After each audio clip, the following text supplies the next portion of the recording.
किसी को मिलता हो कि अगर विषम परिस्थितियां हो, चुनौतियां हो और झंझावात हो, और उसके बाद उसकी जो परिणति हो, जिस परिणति पे मंच पे बाबा बलराम दास जी, यहाँ के सभी इंटर कॉलेजेस के शिक्षक, प्राचार्य, अध्यापक, प्रधान का प्रतिनिधित्व करने वाले जिला अध्यक्ष से लेकर के व्यापारी, समाज सेवी हो, जब हम लोगों ने इस सभागार का लोकार्पण किया है और इस सभागार के अंदर गए हैं, तो रोज नगर पालिकाएं, नगर पंचायतें सड़कें बनाती हैं, इंटरलॉकिंग बनाती हैं, खड़ंजा बनाती है, पेंट करती है, नालियां बनती हैं, टूटती हैं, रोज कहीं न कहीं कोई विकास के आयाम दिए जाते हैं। लेकिन न हमने ये नाली बनाई, न हमने ये खड़ंजा बनाया, न हमने ये कोई विकास का आयाम दिया है। हमने आदरणीय नरेंद्र मोदी जी जो दुनिया की प्रतिस्पर्धा में आज इंडोनेशिया में बाली में खड़े होकर के पूरी दुनिया को जो उनकी तरफ एक उनकी दिशा को देख रहा है, और जो उन्होंने उस कोविड की चुनौती में आत्मनिर्भर भारत की बात कही है, ये सभागार नहीं है, ये मोदी जी के सपनों को आत्मनिर्भर भारत बनाने के लिए ये बैठे हुए बच्चों के, तो ये उनका भविष्य है, इससे बड़ा योगदान नहीं हो सकता। आज इसमें हम क्या वक्तव्य दें? कोई क्या वक्तव्य दे, क्या अपने भावनाओं की अभिव्यक्ति करें? मैं समझता हूं जो भी व्यक्ति संवेदनशील होगा, जो व्यक्ति कहीं न कहीं उसकी निष्ठा हरमिल भाव से राष्ट्र के प्रति, देश के प्रति, समाज के प्रति होगी, मुझे लगता है कि आज जो योगदान हमारे इस नगर पंचायत ने इस 2000 बच्चों के भविष्य के लिए किया है, हम केवल इन बच्चों के लिए एक सभागार नहीं दे रहे हैं, हम इन बच्चों में से किसी को अब्दुल कलाम बना सकते हैं, किसी को नरेंद्र बना सकते हैं, किसी को योगी बना सकते हैं, किसी को मोदी जी बना सकते हैं, और ये हमारे गुरु बनाएंगे। तो मुझे लगता है कि आज हम जब सोहरतगढ़ को कहते थे कि आदर्श नगर पंचायत है, तो दूसरे आदर्श नगर पंचायत या पालिकाओं से हमको कितना अंतर लगता था, लेकिन क्या अंतर है।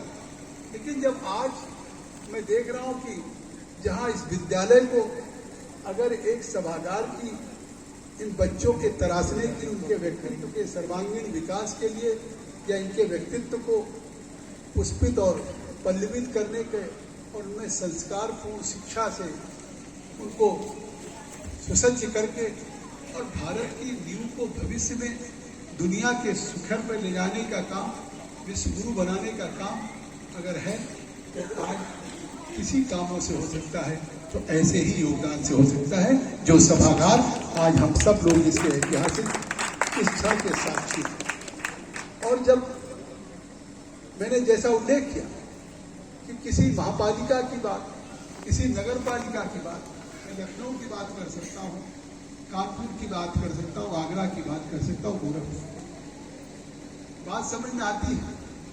नगर पालिकाओं में लाइट लगती है, सोलर लाइट लग जाती है, हाई मास्ट लाइट लग जाती है, सड़कों का निर्माण होता है, लेकिन लोगों की बुनियादी आवश्यकताएं क्या है?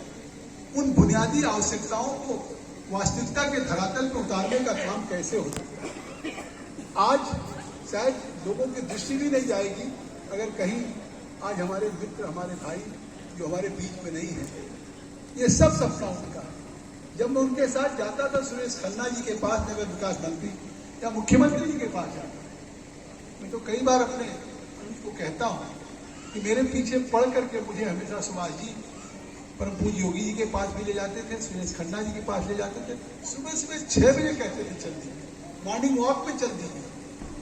तो जब भी आज वो नहीं रहे, मैं कह सकता हूँ वो इसलिए जाते थे कि उनके मन में ललक था कि हम क्या उत्तर प्रदेश की सुरेश खन्ना जी नगर विकास मंत्री या योगी जी से क्या मैं मांग करके ला करके मैं सोहरतगढ़ के चंगों में डाल सकूं और सोहरतगढ़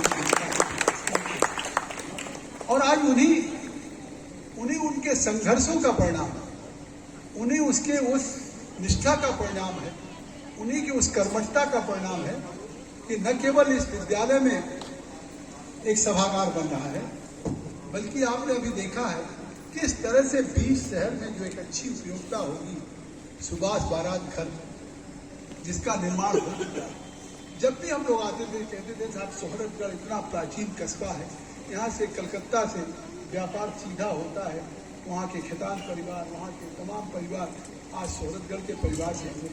इसमें कहने में कोई दो राय नहीं कि सोहरतगढ़ के व्यापारी, सोहरतगढ़ के लोग संबंध भी। मैं परसों बहराइच में था, बहराइच में एक बहुत बड़ी कथा पूरे शहर के द्वारा हो रही, श्री राम कथा, उसको करा रहे थे श्री श्याम टेकरीवाल जी हैं, वहाँ के भारतीय जनता पार्टी के 8 वर्षों से अध्यक्ष हैं, और सभी सम्भ्रांत और सम्मानित और महत्वपूर्ण सभी व्यापारी, नागरिकगण, अधिवक्ता, कई डॉक्टर जुड़े थे, कई अधिवक्ता जुड़े। ऐसे बातचीत चलती। उन्होंने कहा साहब सोहरतगढ़ में खुद जो भाजपा के जिला अध्यक्ष मेरे बेटे की ससुराल से, तो आज बहराइच के बड़े से बड़े व्यापारी हों, आज कलकत्ता से लेकर के कहीं चले जाइए। मुझे याद है कि स्टील अथॉरिटी ऑफ इंडिया के चेयरमैन थे, उनकी रिश्तेदारी सोहरतगढ़ में थी, भारत सरकार के सचिव रहे। तो सोहरतगढ़ इतना बड़ा प्रतिष्ठान था। बोरा जी यहाँ से निकले, लखनऊ जाकर के विधायक रहे, हमारे सब पत्रकार बंधु, मैं बहुत विस्तार में नहीं जाना चाहता, लेकिन इसके बावजूद भी सोहरतगढ़ जो पूरी दुनिया के व्यापार के साथ जुड़ा था, दुनिया में इसका नाम था, लेकिन न यहाँ बारात घर था, न यहाँ बुनियादी सुविधाएं थी। और आज उस आदर्श नगर पंचायत ने न केवल सभागार दिया, इस सोहरतगढ़ के हर गरीब अमीर के लिए एक बारात घर देने का भी काम किया है।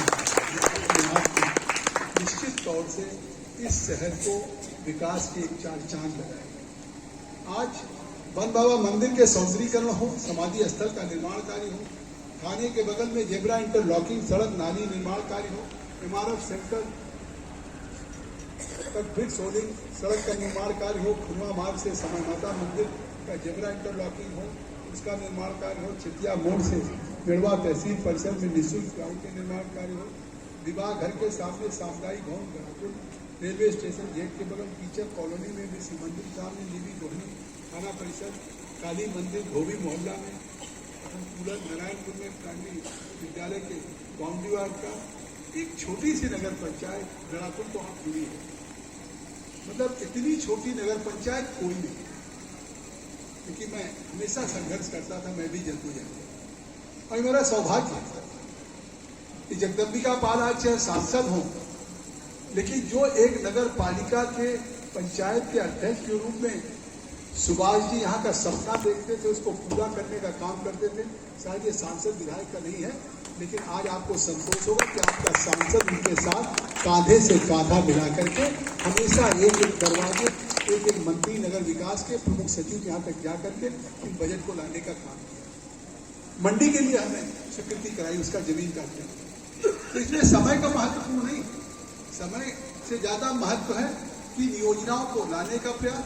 और आज शायद जब मीटिंग हमारी लग गई पार्लियामेंट की तो शायद नहीं आई, लेकिन आज सुभाष जी नहीं है, यकीन करिए कि उनके द्वारा जो सपने थे आज पूरा हुआ है। कभी भी हमारे आत्मा हमेशा जिंदा रहती है, अजर अमर रहती है। आज सबसे बड़ा ऐतिहासिक दिन होगा कि उनको इस बात का संतोष रहा होगा कि जो सोहरतगढ़ के लोगों ने प्यार दिया, आशीर्वाद दिया, उस आशीर्वाद को, उस प्यार रूपी कर्ज को विकास रूपी ब्याज के साथ वापस करने का काम बहन बबीता ने किया, हमारे नगर पंचायत ने किया। मैं शुभकामना देता हूँ हमेशा इस सोहरतगढ़ के नगर पंचायत के विकास के लिए, सोहरतगढ़ के विकास के लिए। बाईपास स्वीकृत हो गया, आप जानते हैं, इसको 4 लेन लग रहा हूँ, 4 लेन हो। वाशिंगटन बढ़ने में तैयार हो गया, वहाँ से 4 गाड़ियाँ मद्रास, कलकत्ता, दिल्ली, बम्बई चले। सोहरतगढ़ चिड़िया का भी टेंडर है, कुछ रिजर्व प्रोटेक्टेड फॉरेस्ट का है, बहुत सी चीज़ें हैं। मैं समझता हूँ कि सांसद का पूरा जिला है, लेकिन यकीन करिए सांसद से अपेक्षा भी आप नहीं कर सकते। तो सांसद आते थे, 5 साल में चुनाव में आ जाए, कभी किसी बड़े महत्वपूर्ण कार्यक्रम में आ जाए, लेकिन आज इस बात का संतोष होगा कि आप अपने घरों में होंगे, रात को 12 बजे निकलेंगे तो जगदम्बिका पाल आपके दरवाजे से गुजरते हुए मिल जाएंगे। रात को भी 12 बजे, परसों में 3 बजे रात को सोहरतगढ़ से। तो जो एक स्थानीय प्रधान जिस तरीके से उपलब्ध रहता होगा, कोशिश जगदम्बिका पाल का है कि हमेशा आपके बीच में उपलब्ध रहूं। कोशिश करता हूं कि यहाँ आप सबको संतोष है कि 100% उपस्थित रहता हूं, लेकिन आप सब ने इतनी ऊर्जा दे दिया है कि 100% मैं लोकसभा की कार्रवाई में भी उपस्थित रहता हूं, पार्लियामेंट की कमेटी की मीटिंग भी कोई नहीं छोड़ता हूं। और अब 140 की स्पीड से जाऊंगा तो चाहे जहाज मिल सकता है, लेकिन इन्होंने पूरा समय लिया। अब हमारे जितना वक्तागण है वो विस्तार से बोले और समापन बाबा बलराम दास हनुमान गढ़ी के महंत से मुझे आशीर्वाद मिल गया, उन्होंने मुझे टीका कर दिया। आप सबको आशीर्वाद से अब सिंचित करें। बहुत बहुत धन्यवाद। जय हिंद, जय भारत। और आप सब बैठे रहे। मैं भारत माता की जय।